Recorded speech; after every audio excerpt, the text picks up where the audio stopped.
Happy Friday, everyone. I'm Nuria. And I'm Frank.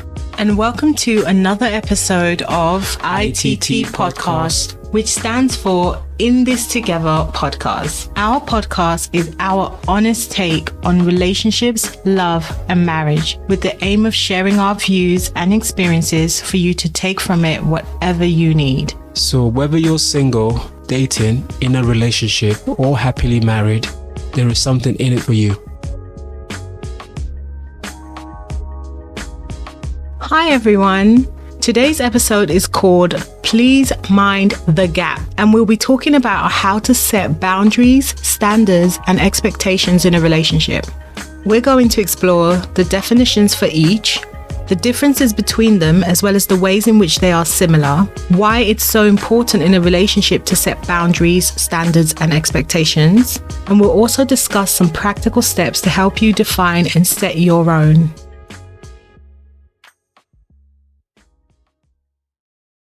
So why this topic? Why does this topic matter to us? So this topic is important because it's the first thing you need in place when you're even considering being in a relationship. You're going to need to have interactions with other people, not just in relationships, although we're going to talk about it from a relationship point of view. You're going to need to make sure that in those interactions, you are protecting yourself and that they're actually fruitful interactions. So for that, and especially in relationships, you need to have good standards and boundaries. And you also need to have and communicate your expectations of people. And I think we touched on it on episode 4 about advertising correctly for the role of the partner in your life. So in order for you to really be able to be clear to the person that's coming into your life, what you expect of them, you need to know what you expect. You need to have standards, and then you have to have boundaries to make sure that when people fall short of that, you know, you're able to take yourself out of that situation. Yeah, and as we mentioned in episode 4, it needs to be set at the very beginning of the relationship. So yeah. And also, people sometimes confuse boundaries, standards, expectations in relationships. And I think that's why this episode is also important, because part of this episode is going to be about kind of deciphering the differences between them and knowing when to use what. I think it could be really helpful for people in relationships and even in a marriage, because sometimes people are married, but they haven't set clear boundaries or expectations. People normally just work through their relationship as they go along. But it's always good to sit down and say, look, what do you expect from me? Yeah. And list out what you expect from your partner. So, I think a lot of the times people really do have expectations for their partners that they have not communicated. Yeah, I agree. And it causes conflict. I mean, even in the beginning of our relationship, if we're going to be completely honest, there were times that you didn't want to tell me when I was doing things wrong, and you would just get upset. And you used to say to me, I shouldn't have to tell you that. You should know that. You should know that. Yeah, that's true. And it was a source of a lot of conflict in the beginning. But I guess I felt that way because I felt like they were basic things. Even though on your part, it's not fair on you because obviously you didn't know what they were. Yeah. But up to me, it felt like I didn't have to remind you or didn't have to tell you what they were. You had been with me for such a long time. You should know these things, but which is not a good thing because we haven't sat down and said, look, you hate this, you don't like this, I don't like this, I hate this. So yeah. And even just on the point that there were basic things, I think we come at life from our very own perspective. We have our own experiences, and so what is a basic thing to you is not a basic thing to me. It's not the way I look at it. And I think that is, for example, like a really good example would be breakfast.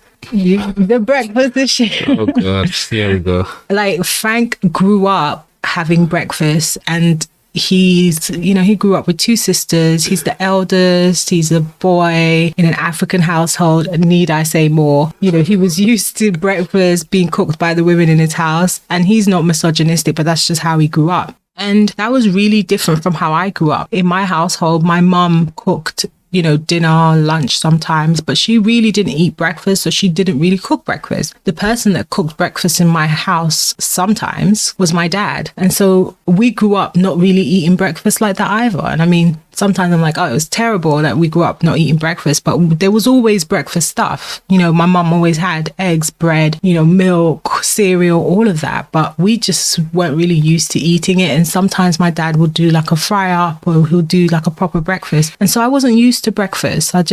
I didn't see it as a big deal. And when we got married, breakfast was a thing that that almost derailed the ship.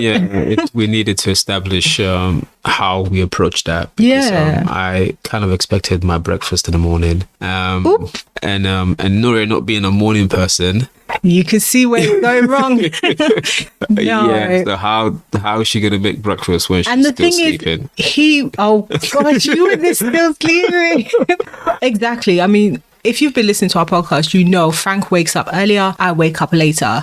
And so if he's awake at 5 o'clock having his tea and he's getting peckish, he's getting hungry, he's used to going and making his breakfast. And don't get me wrong, he was not the kind of person that would just sit there waiting for me to make him breakfast. He would go and make his breakfast. But because he was used to it, he almost took offense that I didn't care enough to get up and make him breakfast sometimes in the beginning. He was just kind of like, doesn't she love me? Like, doesn't she not care about me? Like, she can't make me breakfast. And as a man, you do feel unloved, when you've not being fed. But the way to a man's heart is through his stomach. That's very true.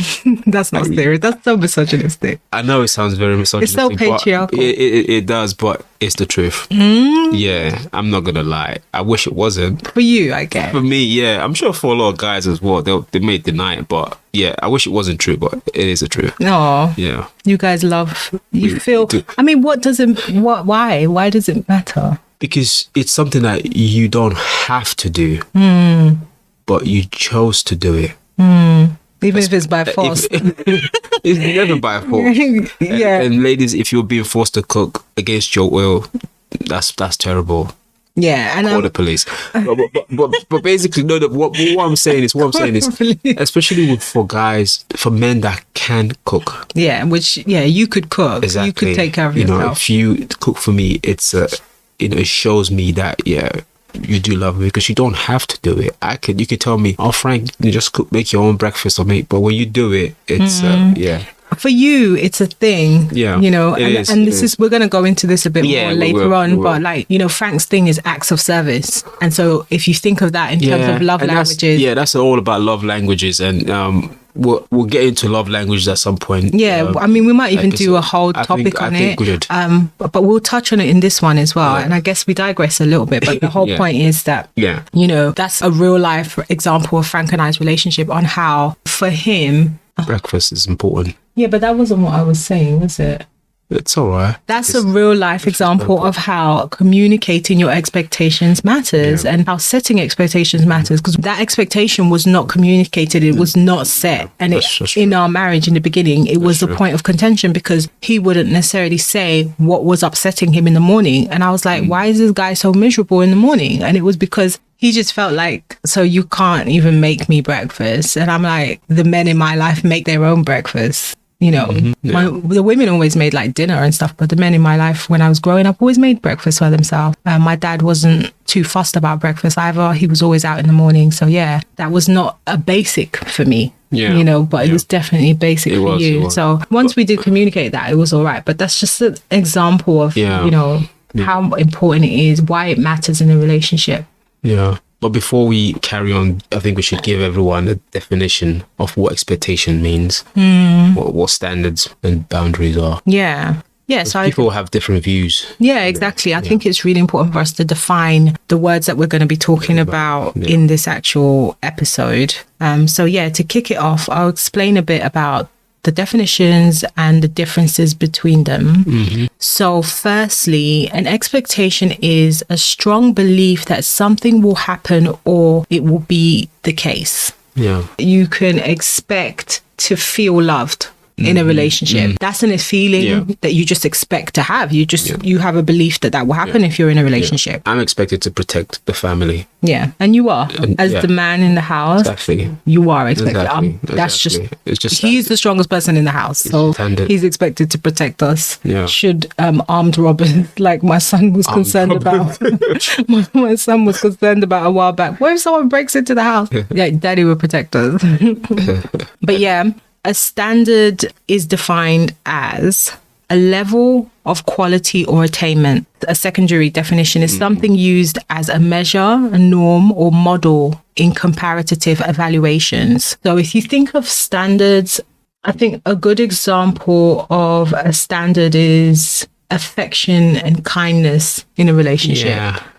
So as a standard, you want a kind partner or you want an affectionate partner. That's the standard. If you're going to meet someone who's mean, you know they don't meet your standard. Yeah. And the standard, it sounds a bit like the baseline. It feels a bit like that's the minimum, really. As you would you not say that? Like, that's it's just standard. Like, you know, if you're in a relationship with someone, it's the norm. It's the norm to be loved. Expect that person to be affectionate towards you. Yeah. It's not something that's an additional thing or it's a plus, but it's like a standard.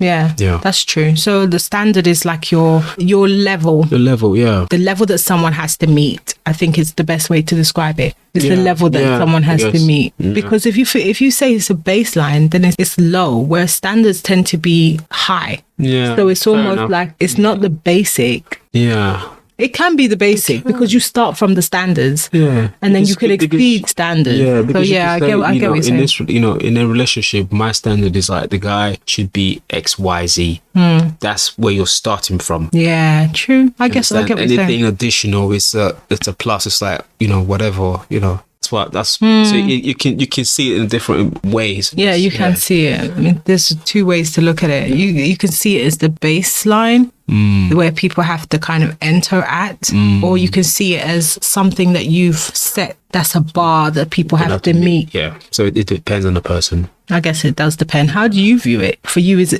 baseline? It's a baseline. For me, it's a bar. It's a bar.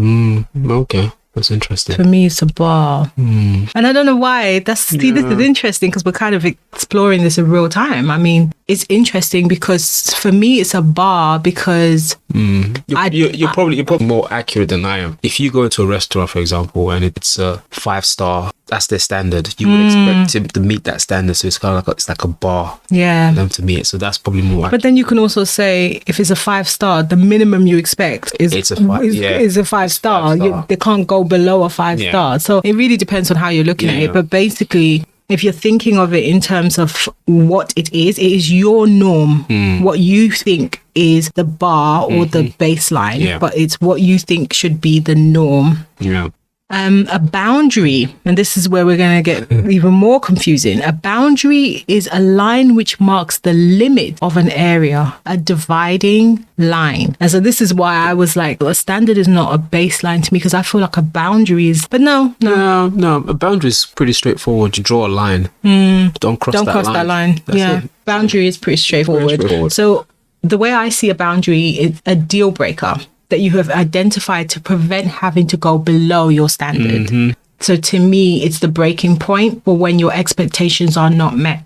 So for example, if your expectation is to be respected in a relationship and your standard is a kind person, a kind and respectful partner, then your boundary would probably be something like being shouted at, be spoken to in a disrespectful way. That act would be your boundary. Does that make sense? Yeah, definitely. So it's the line that shouldn't be crossed. Yeah. And because of that, it tends to relate to a specific action. Yeah. Which a standard doesn't always relate to a specific action. I agree. One of the easiest way to explain the three is something that people can easily understand, which is cheating. Because your expectation is in a relationship, for example, if we're going to use the example of cheating, you would expect a loyal and faithful partner. Your standard in that case will be you will not be cheated on. You don't want a cheating partner. That's your standard. Your boundary would be him talking to women in an inappropriate way. Like let's say he never ever tells anybody he's in a relationship and he's always talking to them like inappropriately. That could be your boundary. So that shows a clear difference between expectation, I expect you to be loyal, standard, I won't be cheated on, boundary, you can't even be out here talking to women as if you're a single guy and I don't exist. That's a boundary. Yeah, and if you do that, you are crossing that boundary. Yeah, exactly. So that's the best way to explain those three, because I think it's just simpler for people to understand. It is. There's no kind of crossover in that explanation. So yeah, that's the difference between boundary, expectation, and standards. I think standards and boundaries can often be mistaken for each other, but a boundary is more of a line that shouldn't be crossed, so it tends to relate to a more specific action. I agree. So we're saying all this. Why does it matter in a relationship? Why do you need boundaries, standards, expectations? I believe it's needed in a relationship because it allows you to navigate your way through the relationship. As we said before, it's something that you should try and put in place at the beginning of the relationship. It sets the standard for the rest of the relationship. So it's definitely needed. It protects you from being taken advantage of because you both know where you stand. It's out in the open. You both agreed on it. So no one's walking on eggshells and stuff. So just know, exactly. And that helps to like reduce argument because if you know what someone's standard is, you know if you're meeting it or not. And so when they get upset because you're not meeting their standard, there's nothing to debate. You know what it is. You know where you've fallen short. And it creates a healthy environment. It creates a healthy relationship because you're allowed to be yourself because you know what the rules are. You know where the boundaries are, where the lines cross. I think boundaries, expectations and standards also matter in a relationship because it gives the other person a chance to know the kind of person they're dealing with from the outset. I think a lot of the times we think of relationships as what they can do for us, like romance, affection, gifts, intimacy and stuff like that. But a relationship is also about how that person should be treating you. Not just what they can do for you, but how you expect to be treated. And I think when you set those out from the outset, they can then get on with doing all those other fun stuff in a relationship. But knowing how to be with you as a person, what matters to you. So I think it's about that word again that we've spoken about in the last episode, you know, authenticity. To be authentically yourself, you need to know yourself, understand yourself, and be able to communicate yourself to other people. And so when you set those boundaries and expectations and standards, you're basically helping the other person to love you in the right way. So it's really important. I agree. Yeah. So what relationship boundaries and standards do you have in the marriage, Frank? Or did you have while we were dating? So what would you say your boundaries and standards are in a relationship? I think one of my standards will be honesty. Why does that matter? At the very beginning, I wanted you to be honest with me. I wanted you to be open with me. I wanted you to be yourself. Obviously, while we were dating, we were two different people getting to know each other. So I expected you to be honest with me. I expected you to communicate your feelings to me. Even though I struggled with the communication part going the other way, but that was one of my expectations. Because my love language is acts of service.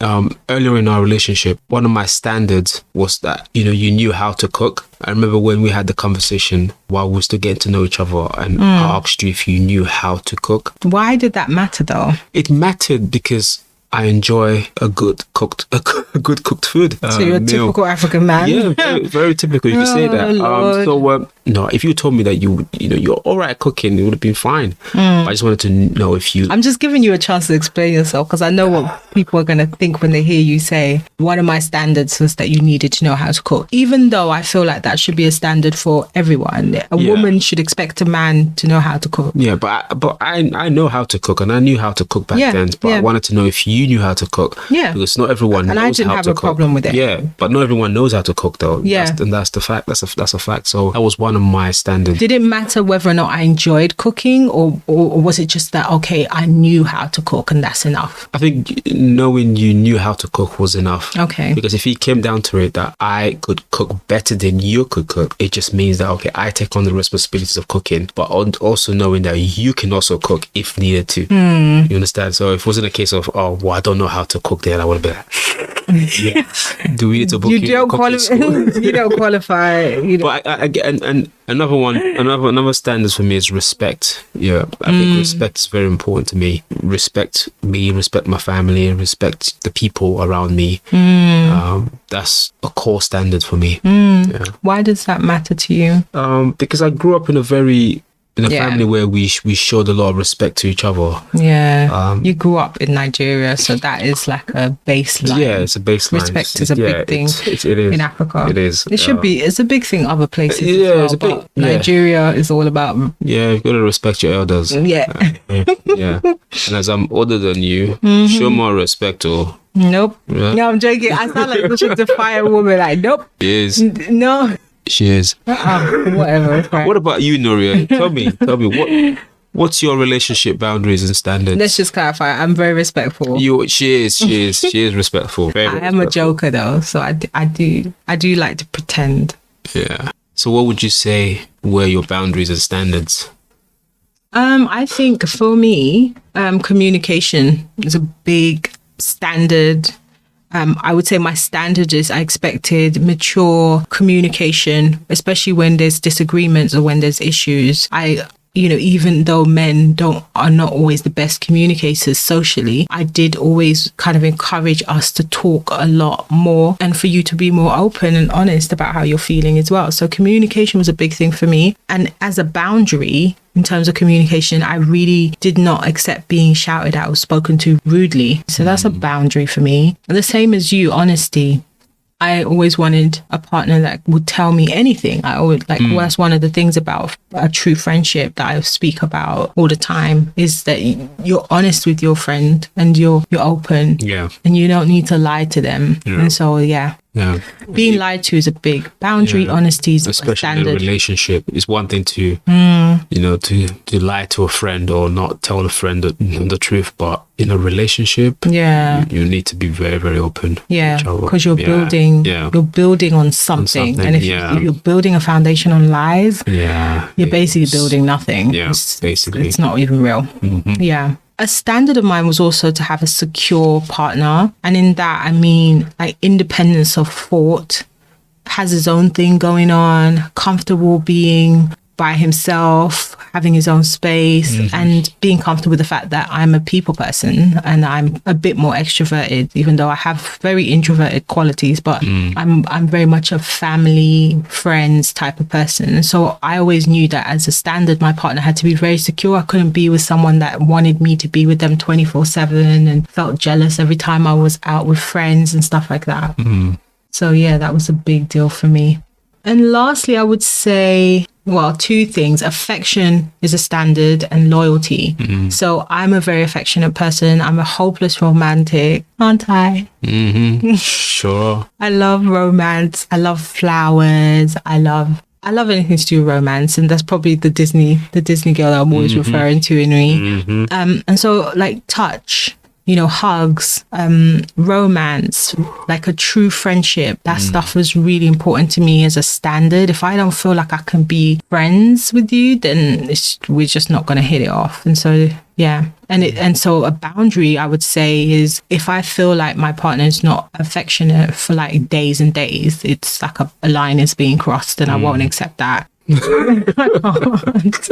Okay, and loyalty. I'm definitely a monogamy type of girl. It's so I feel like I need a loyal partner who's really about me. And that friendship part should help that, because if you're comfortable to talk to me about anything, then I don't see why you can't be loyal, True. I'm not unreasonable. I would like to think that you can come to me and talk about anything. So it really matters to me that, we're loyal to each other. So in saying all of that, we've both discussed our boundaries and standards in our marriage. But in your opinion, why do you think people find it so hard to set boundaries in relationships? I think often because they have not identified their deal breakers.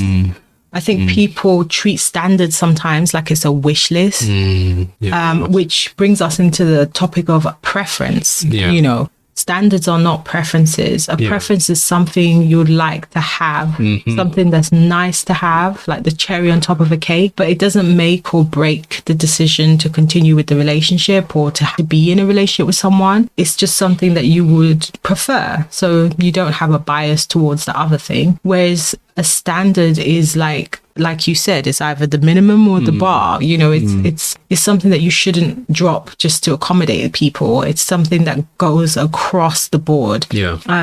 So yeah, I think a lot of people, they haven't identified their deal breakers. They don't know what has to happen in a relationship for them to be like, okay, thank you, I'm out. This is no longer, you know, this is no longer something I can stay in. Yeah. You know, I think for me, I think people are probably find it hard to set boundaries in a relationship because they are afraid to hurt the other person. They're afraid that they may hurt the other person because they know the other person. They know if they're setting that boundary could mean that that person may not be able to meet the boundary. So it's a way of literally closing your eyes to the issue that may be at hand. Yeah. So they do not set the boundary. But that's why it's so important to set it in the beginning. Yeah. If you set your boundary from the beginning, then you don't need to go and get to know the person to then realize that this person is definitely not going to like hit your standards at all. Yeah. And then as a result, you have to leave them. Like, and this is where I have to really emphasize the preference and a standard. You know, a standard is something that you use as a measure. It's the norm. It's the model. It's your level of quality or attainment.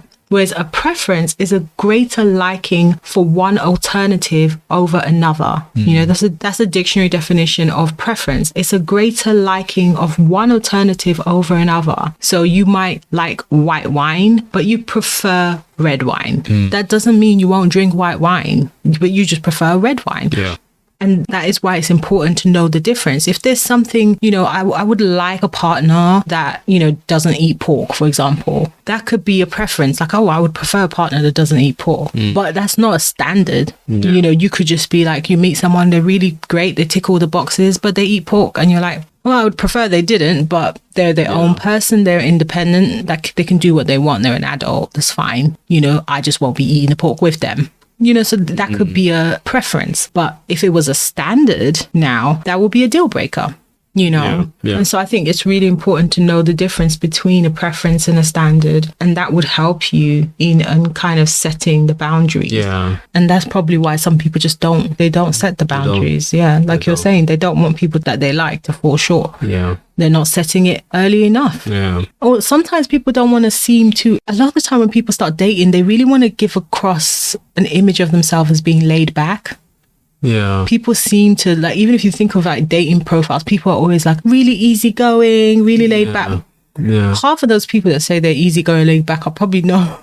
They're probably not. So trying to set a boundary literally will feel like they're being uptight. Yeah. So they will not. I can see that not happening.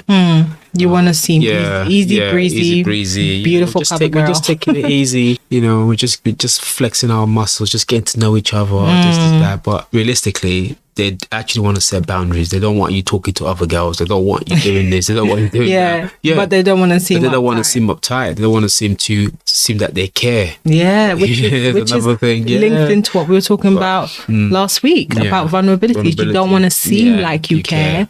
And so you pretend you don't care, and then you're allowing certain things to happen, which really should be boundaries. Yeah.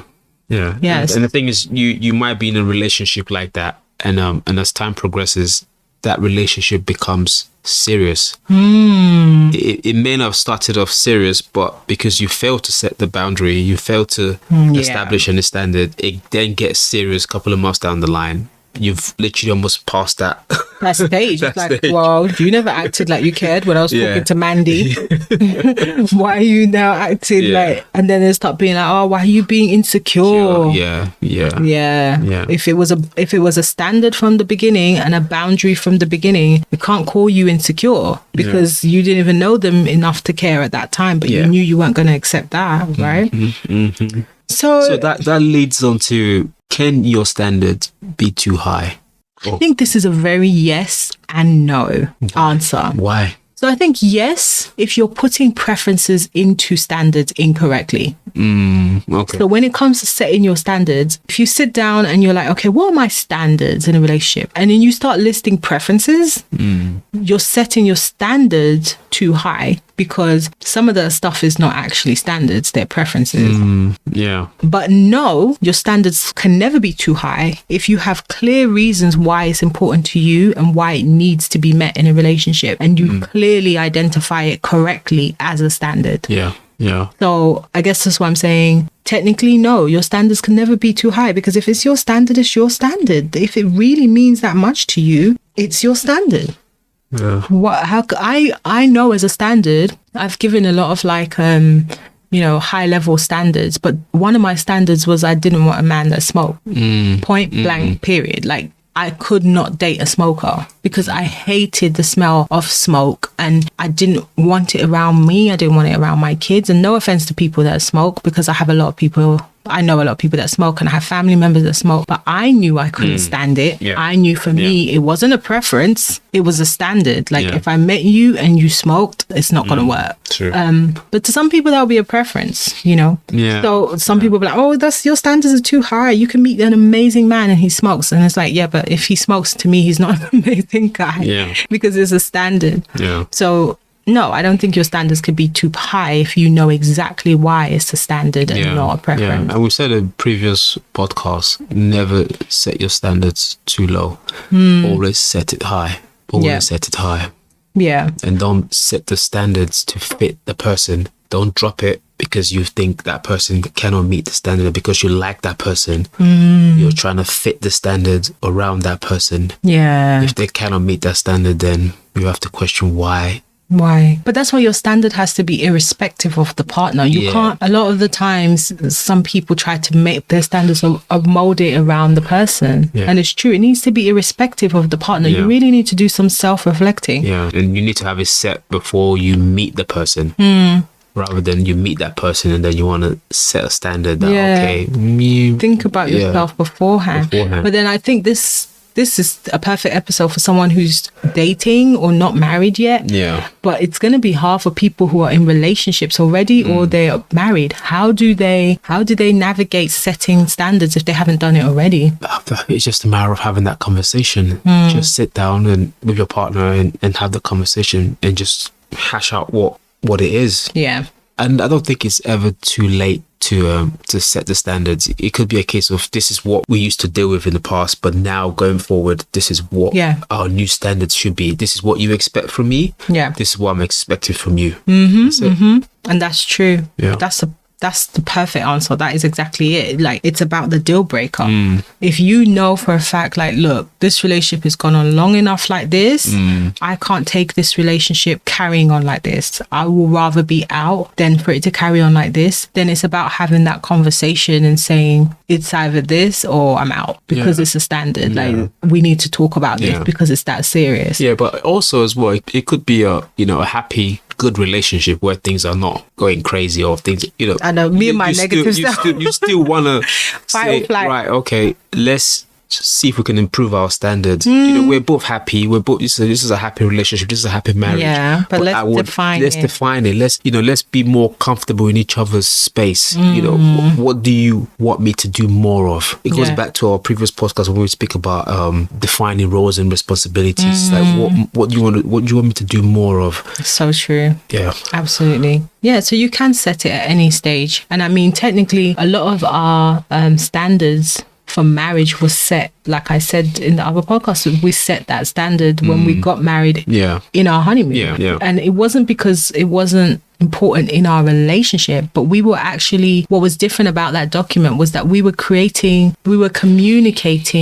our expectation and standards for the fact that we are now married. This is what we're expecting from the married version of us. Because when you're dating and you're in a relationship, I see it as a tier 1.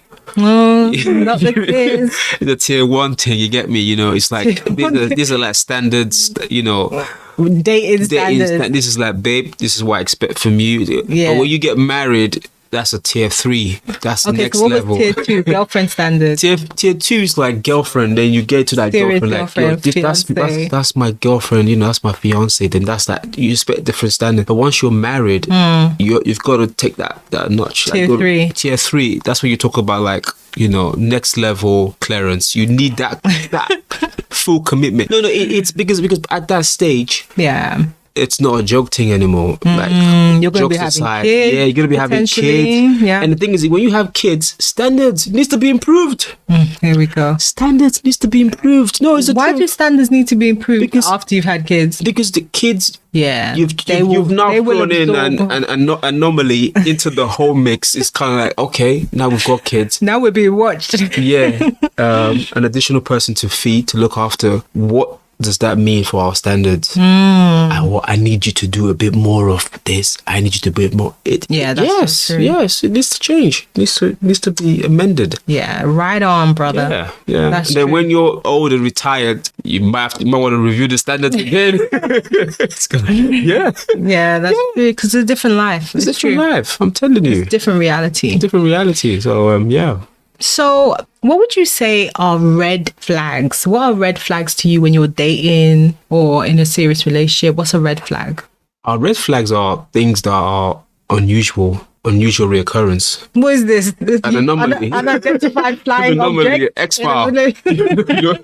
You know, you could be with someone and then, you know, X-File. You have a standard, you have an expectation. And then these are occurrences that are happening that does not fit your expectation, your standards. Red Those flags. are red flags. You know, like as you said, you don't like someone that smokes. Well, he comes along, he tells you he doesn't smoke, but every time he comes around, he smells like cigarette. Red flag. That's a red. What the hell is that about? That's a red flag. Like, are you secretly smoking? What is that about? You understand? Straight up, and you can just ignore the red flag and be like, "Oh, he's around people that smoke." Just like, no, man, you might want to investigate that. Because this guy will have you marrying him and then pull out a cigarette. Yeah. or you have a partner that you don't like the partner talking to you a certain way, but constantly he or she does that, ignoring how you feel and you know, having discussed it several times. They promise that they're not going to do it again, but that's actually a boundary. That's a crossing of the boundary. A red flag is a partner who you've told you don't like being shouted at and whatever, right? They don't really shout at you. Let's say you two don't really get into argument, but he stays shouting at his mum. That's a red flag. Okay. Because the boundary, you've said you don't want to be shouted at. If he starts shouting at you and you've told him, it's crossing a boundary. Yeah, but when you see him shouting at other people, he will do it to you. Yeah. So for me, a red flag is essentially it's a sign that your boundaries are being or will be crossed. Yeah. Okay. I think it's like a warning. They are indicators that this person might fall short of your standard. So smelling like cigarettes when you said you don't smoke. Yeah. You know, every time I meet some of your female friends, they don't know who I am. Which means you've never spoken about me, which means you might not be as loyal as I thought you were, which means in the long run you might end up cheating on me. So those are like red flags. When you have your standards and your expectations and you've clearly communicated them, be on the lookout for red flags. Yeah. Even if you need to keep a red flag diary when you're dating, because it's very easy to dismiss things when you like someone. You could just be there like, or be blinded to it. Yeah. So maybe a red flag diary is not such a bad idea. Like, you know, you've got your little OneNote, your little notepad in your phone where it's like, you did this. Okay. It's not serious enough, but it's something to keep in mind. And then when you look at the list, be like, is this person really worthy of going to the next level with? Are these signs that this person is going to fall short of my standards? Or when she claims that she enjoys cooking, but every time you're with her or you're talking to her, she's having a takeaway. Oh, whatever. Maybe she enjoys cooking. That's a red flag. It's like, can she really cook? Does she really like cooking? Or is she lying to me? That's a red flag. It could be that. Yeah, exactly. For example, she could know how to cook. No. Tell you she enjoys cooking, but then she's always eating takeaways. That's a potential red flag because it's like if she enjoyed cooking, would she really always eat takeaways? Or maybe she doesn't know how to cook and just lie that she could cook. That's enough. Yeah. That's a red flag. So you might need to investigate. Yeah. Be like, you know what, babe, let's have a date. Let's have a date in the house. Like you cook, I'll bring the dessert. And see what happens. And just look out for any microwave dinners pack that may be in the bin. That's all I can. Oh, you don't know women, mate. If she was going to make you a microwave dinner and she was going to, and you would not know, there would be no packs in the bin. I'll be there while she's cooking. Oh, fine. I'll be there while, babe, I want you to cook in front of me. Yeah, cook right in front of me. This is Master Chef. You're a psycho. Get on with it. 45 minutes. You're a psycho. We're just joking about, but essentially, yeah, red flags are a very real thing and you have to like take it seriously. And you would know instinctively something is wrong, something is not right. No, I'm still laughing at MasterChef 45 minutes. Here's your ingredient: a leaf, there you go, a carrot. Like, what could you make of that? I can't. Okay, so the next thing we wanted to touch on is compromising. So one of the questions we thought of was like, okay, so why do people always talk about compromising in a relationship if we need to never drop our standards, right? Yeah. Why does compromise always come up in relationships as a word, as advice, as something that you need to always do? And the way I see it, compromise is another one of those words that can be thrown into the mix when it comes to expectations, standards, boundaries. As the meaning for compromise points out, it's about two people committing to an agreement in which each person meets the other halfway. So the actual definition for the word compromise is an agreement or settlement of a dispute that is reached by each side making concessions. So I think, as the meaning points out, it's about two people coming to an agreement in which both of them meet each other halfway. A compromise is a mutual understanding and it needs to be communicated and agreed. It is not the same as what I think some people think about when they say compromise, which is sacrificing or settling. Yeah.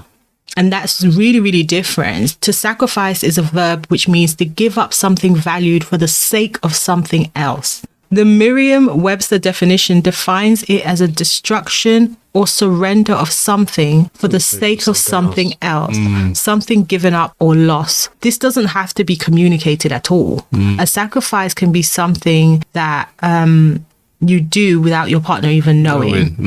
And a lot of the time, sacrifices or settling tends to be made internally. You know what your standards are. You know what you shouldn't be putting up with, and you're sacrificing your dignity in order to be in the relationship. That's not really what you would want to do, but you're doing it because you don't want to lose that person.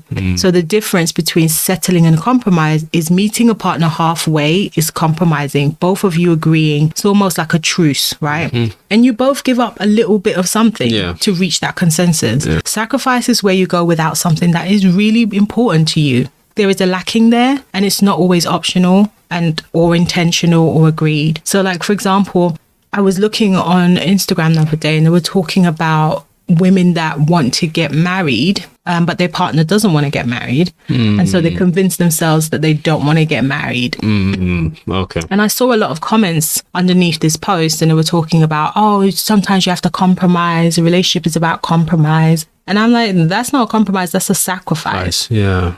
You know, unless you didn't really want to get married, you didn't really care either way.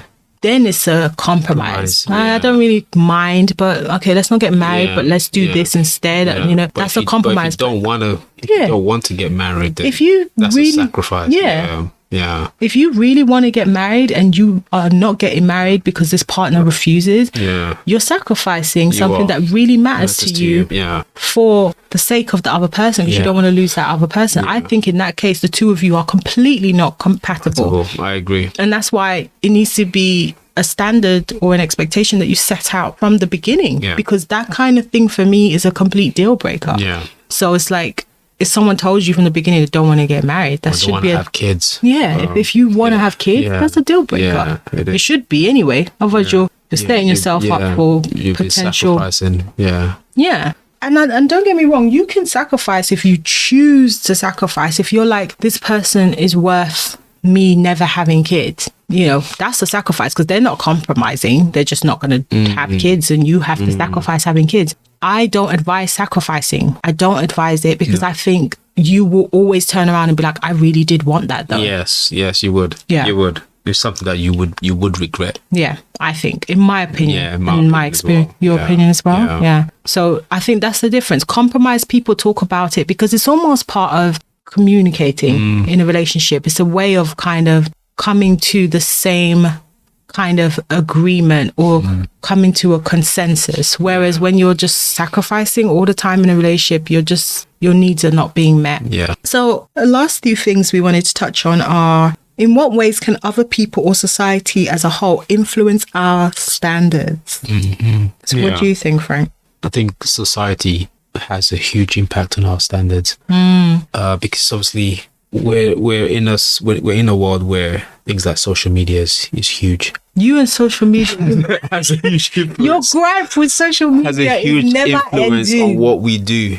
Guys, social media don't social have a break. norms, social media, they all have a huge part to play in. Yeah, because people will stay in a relationship just to be in a relationship because they want to portray something that isn't true. That part, as Jada would say, just to keep it Jada going, Pinkett Smith. just to keep it going, just to be able to get that holiday, just to be able to be on that holiday with that man or with that woman, just to show that just they have to a show man, that they have a man, or just to show that they have a woman. That's it. People be out here cutting off their nose to spite their face because they do not want to.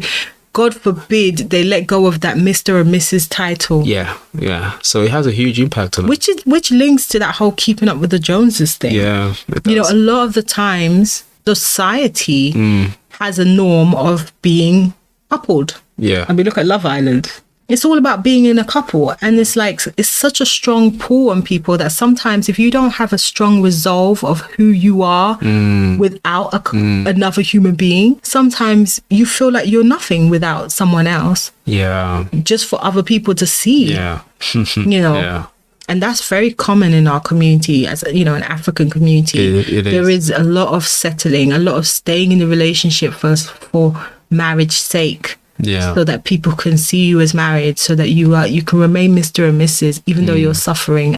Yeah, I agree. And this is not just our generation, our parents' generation, our forefathers. We've spoken about this a few times, but society can have a big influence on that. That's so true. You can. I think family can have a big influence as well. On your standards? For the standards, How? yeah, it can. Because if say you're with a partner that your family really likes or they love, or people will tend to drop their standards a bit because they want to please their family, please their parents. So it's a case That's true. It's true. That family doesn't really know what that person is like as sometimes an actual partner. It blinds you to taking action at an early stage.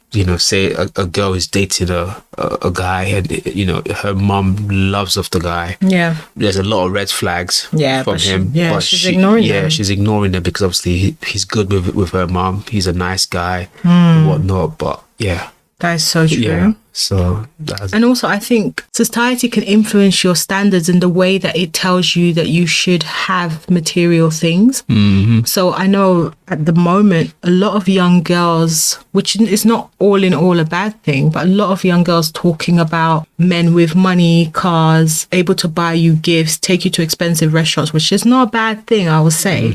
You should want a man who's well-to-do, who can take care of himself and take care of you. But there is a flip side to that, where because of this push for gifts, expensive travel, expensive restaurants, and a lot of young boys who haven't yet reached a stage in their life where they're able to afford these things, are under pressure to perform that level of upkeep for their girlfriend. And that can be real pressurizing, and it can really affect your ability to connect on a human level. I agree. And don't get me wrong, I'm pro hypergamy. I do think women should date men with more money than them, because I think I'm a bit traditional in the way that I feel like a man should be able to provide and look after his woman, but I am not a true hypergamist in the sense that I don't think that that's the be all and end all. I'm not going to go out there and seek a man with money and that's it. That would be a bonus. It's a good thing, The same way, I think there was like a clip of Marilyn Monroe or something saying something in like a movie, say something like, you don't go out and seek a girl just because she's pretty. You don't just want her just to be pretty. But if she's pretty, it's a bonus, right? Yeah. That's how it is with women and money. It's like, you're not going out there seeking a man just for his money. But if he's got money and he's able to look after you, that's a bonus. So it's the same kind of, you know, it was always a really funny clip that I really liked. But that's how I view hypergamy, whereas a lot of the times on social media nowadays, it's a push for go and find a man with money, regardless of what. The most important thing is that he have money. And it's like, yeah, that's good, but you could really miss out on a good man. And I'm not talking about a struggle love type of man, a man who can't really do anything for you, but I'm saying a good man who can look after you, but he might not be able to like take you to, I don't know, Bali or the Maldives, because he's still working towards things, and he might not be able to do some of these like lavish, expensive things that you might want to do and post on the gram. And so because of that, society is making you feel like you need a man who can do X, Y, and Z, but you don't really need a man who can do that. You need a man who can do other things, like be honest, loving, caring, be your partner, be, you know, support you, be there emotionally for you. That's more important, but you're placing more importance on the other stuff. And don't get me wrong, don't misconstrue what I'm saying. Those things are important. You should be taken out to dinner. You should get nice gifts on your birthday. Those things are important, but they're just not, they shouldn't be what you base your relationship on. And so I think sometimes society can make people very materialistic. Yeah, I agree. To their detriment, you know? I agree. It's a really good point. Yeah. A lot of the time it's down to stereotypes. It's because there's the stereotype of what a woman is or what a man is. And it's the same thing for men. Going for women with a certain body type or a certain, you know, society making you feel like everyone should be tiny waist, to be tiny with big hips, big yash. Oh gosh. It's true. You're it's a true. madman. It's true, and it's not always about that, because those ones they'll probably be the worst ones for you. No, not always. I mean, there's nice girls with big yash. They'll probably be. Yeah, but I know it's not all about that. That's all they have to offer, some of them, because they've been working on that body all their lives, so they don't have anything else going for them. Like, this enough. It's like this is all I can give you. Is like, so this is it. What I'm looking at right now is all you can offer me. Wow.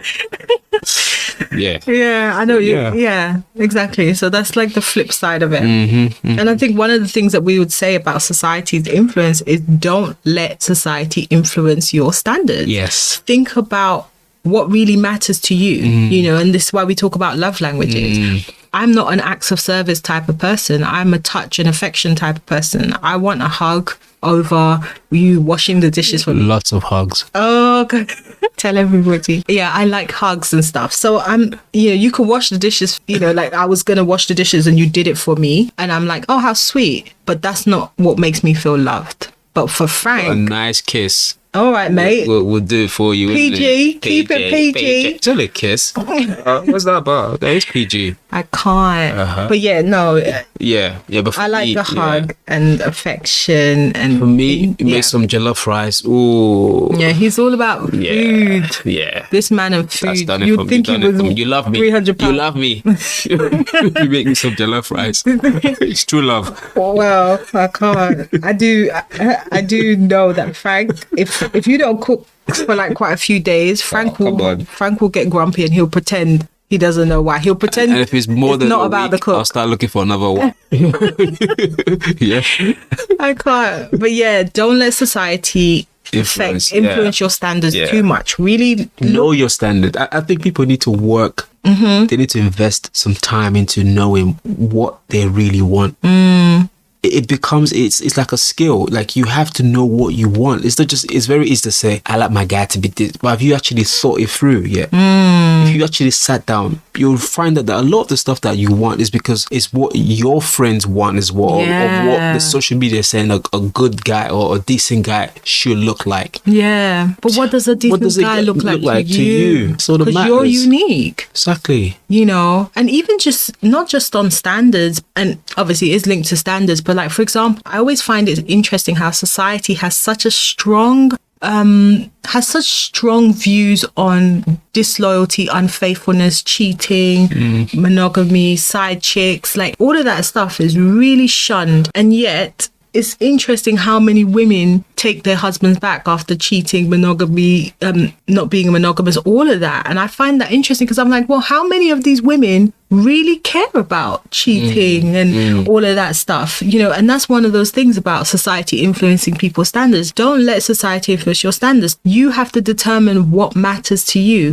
If you don't really care about your man cheating, and trust me, I care. So I'm not talking from that perspective, but I'm trying to say that there are women out there in certain situations where they feel like their man is free to cheat if they want them to because they get so much out of their man. Maybe they married a rich man because he's rich and they don't really care about him cheating. But then because of society, they feel obliged to make noise every time he cheats. I look at that and I just think, well, is that really how you feel? Because if it is how you felt, why has it gotten to the 10th cheatation? You know, clearly this is not a standard for you. And I'm talking about real women here. So I'm not just talking about like celebrities, because I see that a lot amongst celebrities. I'm not going to name any celebrities. We all know celebrities with cheating husbands. But some celebrities, their husbands or partners have cheated on them more than once and they've stayed with them. So it does make me think, how much is this your view versus society trying to influence your view?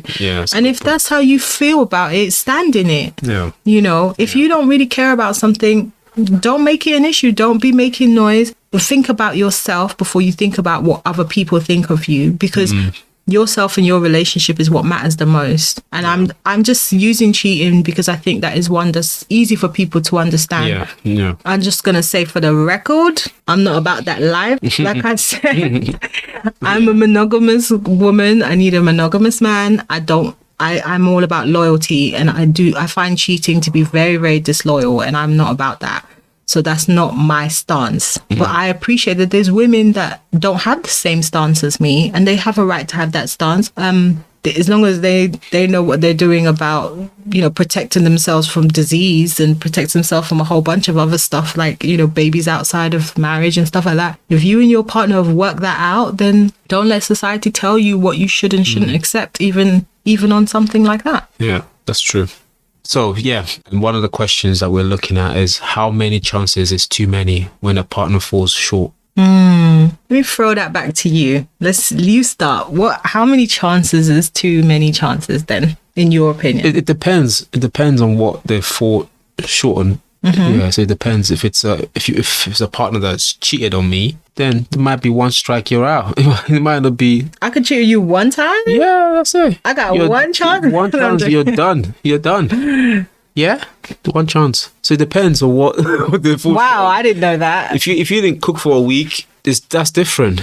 I'll give you a second chance. Maybe a third chance. Wait, so when you say one chance you're done, that means I'll be out the first cheat. Out the first cheat, yeah. Oh, so no chances there. That's no chances, yeah, because we're married. That's man. That's not up for debate. That's not even like a chances that, you know. So it's just, for me, it's a no. It's a no. It's a no for me, dog. But any other. If it's anything else, if something to do with, like, you know, you've upset me, or you've done something, you know, you've used it against me, and we've agreed that you were not going to do that, then you might be able to get several chances. It's, you know, marriage is all about forgiveness. But when you go outside of marriage and you cheat or whatnot, then that's a different thing. So it's all about the levels. It's the levels, yeah, all different levels. Happened. Yeah, I think that would be my response as well. It depends on the severity. Depends, yeah. Yeah, I mean, on serious stuff, I like to think I'm someone that's like 3 strikes and you're out. I like to give people 2 chances. But there's certain things where, you know, some things it's probably just a preference. Like, I prefer not to do that. And you they're like, not severe. It's not severe. Yeah. It depends on whether it's a boundary, a preference, or an expectation. Yeah. You can't like, if a guy goes out and gets another woman pregnant, you can't. Okay, that's chance number 1. He goes out again. Chance number 2. Like, oh, you got 3, baby? Nah, that's too much. 3 strikes, you're out. No. See, that doesn't apply, and that's true. Like, you get a woman pregnant, you got a new family, mate. You got responsibilities, and you gotta go. Exactly. But Yeah, exactly. That's what I'm saying. It really depends. But that's why, like we were saying in the beginning, you need to categorize things properly. Yeah. Because cheating is a big deal for me because of getting another woman pregnant. That's a big deal for me. You can't be like destroying our family by having another family that you need to take care of. That's a complete no-no, right? There's no chances there. But let's say you had an inappropriate conversation or an inappropriate relation thing there, which didn't include, anything intimate.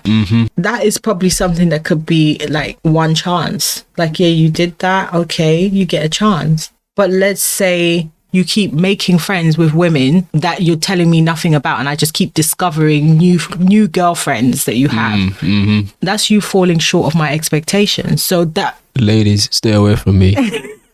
So that, to me, would probably have 3 strikes and you're right. Yeah, you've done it once. Okay, you didn't talk to me about it. Okay, that's all right. We're going to incorporate Linda into the friendship group. Okay, we'll incorporate Jessica into the friendship group. And then the third girl is like, what's going on, sir? What is this? What's the problem?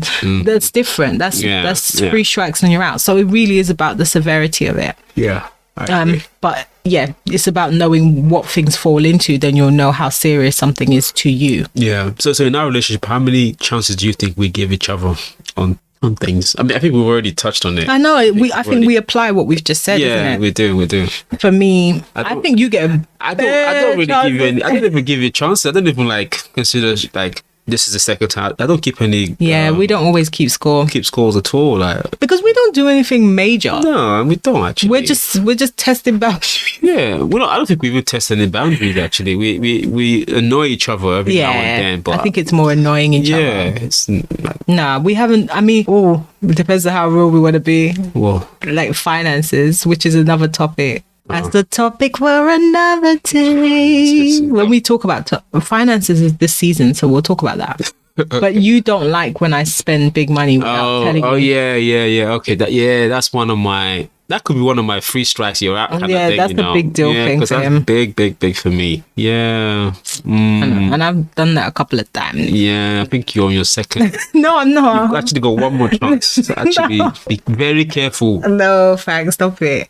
I don't think that's a 3 strikes you're out. I think that's we're working on this. It's a work in progress. Nuri views money differently, and she working on it. Okay. That's not 3 strikes you're out. We'll leave that for another episode. Yeah, we've got a finance episode where the beans will be spilt, but this one is about chances, and I think you get a lot of chances. Yeah. You do. Yeah. But it's because you're a good guy. But this goes back to, setting the standards, setting the boundaries. When you have that in place and no one's actually crossing the boundary, no one's actually falling short, you then have that relationship where everything is handled very softly. Yeah. There isn't any animosity towards anything. Yeah, it's not that dramatic. It's not that dramatic. It becomes like a subtle way of dealing with things. Yeah, absolutely. Yeah.